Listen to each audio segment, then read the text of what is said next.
సంచలన విజయం సాధించిన ది కేరళ స్టోరీకి సీక్వెల్ గా వచ్చిన చిత్రం ది కేరళ స్టోరీ 2 థియేటర్లలో ఫిబ్రవరి 27న విడుదలై చర్చనీయాంశంగా మారిన ఈ చిత్రం ఇప్పుడు ఓటీటీ ప్రియులను పలకరించేందుకు సిద్ధమైంది. అయితే మొదట ప్రకటించిన తేదీ కంటే వారం రోజుల ముందుగానే ఈ సినిమాను డిజిటల్ ప్లాట్ఫామ్లోకి తీసుకువస్తున్నట్లు మేకర్స్ వెల్లడించారు. ప్రముఖ ఓటీటీ సంస్థ జీ5 ఈ సినిమా డిజిటల్ హక్కులను దక్కించుకుంది. తొలుత మే 8న విడుదల చేస్తామని ప్రకటించినప్పటికీ తాజా అప్డేట్ ప్రకారం మే 1, 2026 నుంచే ఈ చిత్రం స్ట్రీమింగ్ కానుంది. తెలుగుతో పాటు హిందీ, తమిళం, కన్నడ మరియు మలయాళ భాషల్లో ఈ సినిమా అందుబాటులోకి రాబోతోంది. ఈ సినిమా ముగ్గురు అమ్మాయిల కథల చుట్టూ తిరుగుతుంది. సురేఖ కేరళకు చెందిన యూపీఎస్సీ ఆస్పిరెంట్ జర్నలిస్ట్ సలీంతో ప్రేమలో పడి లివింగ్ ఇన్ రిలేషన్షిప్ లోకి వెళ్తుంది. దివ్య సోషల్ మీడియా ఇన్ఫ్లుయెన్సర్ కావాలని కలలు గనే అమ్మాయి. తనను ప్రేమిస్తున్నానంటూ అండగా ఉంటానని నమ్మించిన రషీద్ వలలో చిక్కుకుంటుంది.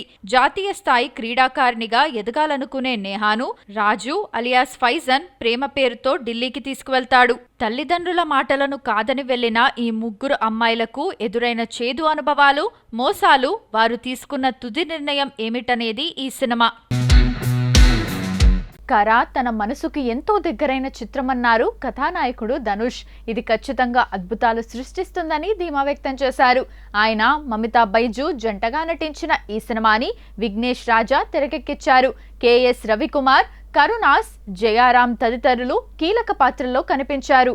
ఈ సినిమా విఘ్నేశ్వర ఎంటర్టైన్మెంట్ సంస్థ ద్వారా ఈ నెల 30న తెలుగు ప్రేక్షకుల ముందుకు రానుంది. ఈ నేపథ్యంలోనే ఆదివారం రాత్రి హైదరాబాద్లో ప్రీ రిలీజ్ వేడుకను నిర్వహించారు. హీరో సాయి దుర్గా తేజ్, దర్శకులు వెంకీ అట్లూరి, బుచ్చిబాబు సానా తదితరులు ముఖ్య అతిథులుగా పాల్గొన్నారు.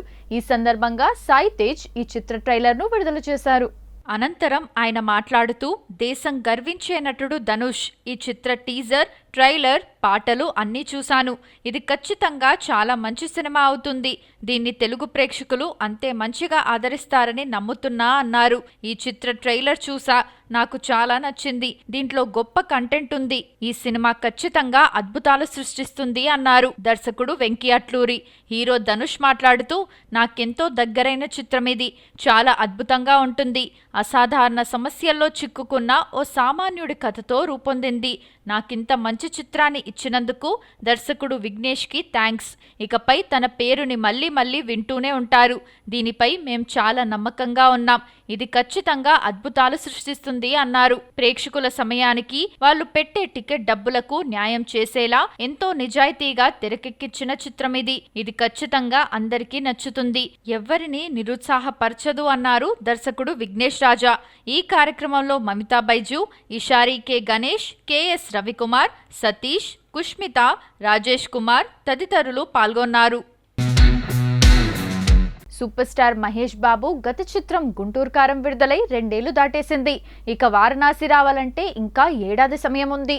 రాజమౌళి దర్శకత్వంలో భారీగా తెరకెక్కుతున్న ఈ చిత్రం వచ్చే ఏడాది ఏప్రిల్ 7న ప్రేక్షకుల ముందుకు రానుంది. ఇప్పటి వరకు మహేష్ పూర్తి స్థాయి పాన్ ఇండియా సినిమా చేయలేదు. ఈ సినిమాతో మహేష్ గ్లోబల్ స్థాయిలో గుర్తింపు పొందే అవకాశాలున్నాయని సినీ వర్గాలు భావిస్తున్నాయి. ఆయన కెరీర్కు ఇది గేమ్ చేంజర్గా మారనుంది. అయితే ఈ సినిమా పూర్తయ్యాక మహేష్కు పెద్ద లైనప్ ఉంది. వారణాసి షూటింగ్ పూర్తి కావడంతోనే ఇతర ప్రాజెక్టులతో దృష్టి పెట్టనున్నారు మహేష్. ఆయన తదుపరి చిత్రం మైత్రి మూవీ మేకర్స్లో ఉండబోతుందని టాక్. అయితే ఈ చిత్రానికి దర్శకుడు ఇంకా ఫైనల్ కాలేదు, చర్చల దశలో ఉంది. అలాగే ఏషియన్ సునీల్తో కూడా ఓ సినిమా కమిట్మెంట్ ఉంది. ప్రస్తుతం ఈ 2 ప్రాజెక్టులు చర్చల దశలో ఉన్నాయి. వారణాసి విడుదల తర్వాత వచ్చే 3 ఏళ్లు 3 సినిమాలు విడుదల చేయాలని మహేష్ ప్లాన్లో ఉన్నారని ఆయన సన్నిహిత వర్గాలు తెలిపారు. భారతీయులు అతి పవిత్రంగా భావించే రామాయణ గాథ మరోమారు తెరకెక్కుతోంది. దంగల్ దర్శకుడు నితేష్ తివారీ తెరకెక్కిస్తోన్న రామాయణలో శ్రీరామునిగా రణబీర్ కపూర్, రావణుడిగా యష్, సీతగా సాయి పల్లవి నటిస్తున్నారు. రావణ పాత్ర ఎంతో వైవిధ్యమైనదని, అందులో పలు కోణాలు ఉన్నాయని, ఆ పాత్రను పోషించడం తనకో ఛాలెంజ్ అని ఇటీవల యష్ అన్నారు. రావణ పాత్రను గొప్పగా చెప్పాడంటూ యష్ పై ట్రోల్స్ సాగుతున్నాయి. నెటిజన్స్ అంతటితో ఆగలేదు. రామాయణాలో రావణ పాత్రను ఫక్తు విలన్ గానే చూపించాలని డిమాండ్ చేస్తున్నారు. నవతరం ప్రేక్షకులకు పురాణాలపై ఏ పాటి అవగాహన ఉందో అర్థమవుతోంది. రావణుడు పరమ శివభక్తుడు. రావణ ప్రోక్త శివస్తోత్రం ఈనాటికి భక్తకోటిని పులికింపచేస్తూనే ఉంది. అంతటి రావణుడు సైతం పరస్త్రీ వ్యామోహంతో నాశనమయ్యాడు అన్న నీతినే రామాయణం చాటుతోంది. దానిని సినిమాల్లోనూ చూపిస్తున్నారు. గతంలోనూ ఎందరో మహానటులు ఈ పాత్రను ఓ సవాల్గా తీసుకొని పోషించి మెప్పించారు. ఈ మధ్య కొందరు తమకు తెలిసిన సమాచారం అంటూ తెలుగు చిత్రసీమలో బాక్సాఫీస్ మైల్ స్టోన్స్ అని, కొన్ని సినిమాలు అంత వసూలు చేశాయి, ఇంత వసూలు చేశాయని ప్రకటిస్తున్నారు. అలా సోషల్ మీడియాలో 1 కోటి నుండి 1800 కోట్లు అంటూ ఓ న్యూస్ భలేగా చక్కర్లు కొడుతోంది. ఆ వివరాల ప్రకారం తెలుగులో ₹1 కోటి వసూలు చేసిన మొట్టమొదటి సినిమాగా మాయాబజార్ చిత్రాన్ని పేర్కొన్నారు.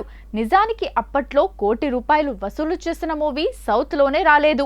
పైగా ఆ చిత్ర నిర్మాతలు సైతం అలా ప్రకటించిన దాఖలా ఎక్కడా లేదు. దక్షిణాదిన తొలిసారి ₹1 కోటి వసూలు చేసిన చిత్రంగా 1963లో వచ్చిన లవకుశానే పేర్కొంటారు. ఆ చిత్ర నిర్మాత ఏ శంకర్ రెడ్డి ఆ విషయాన్ని పత్రికాముఖంగా ప్రకటించారు.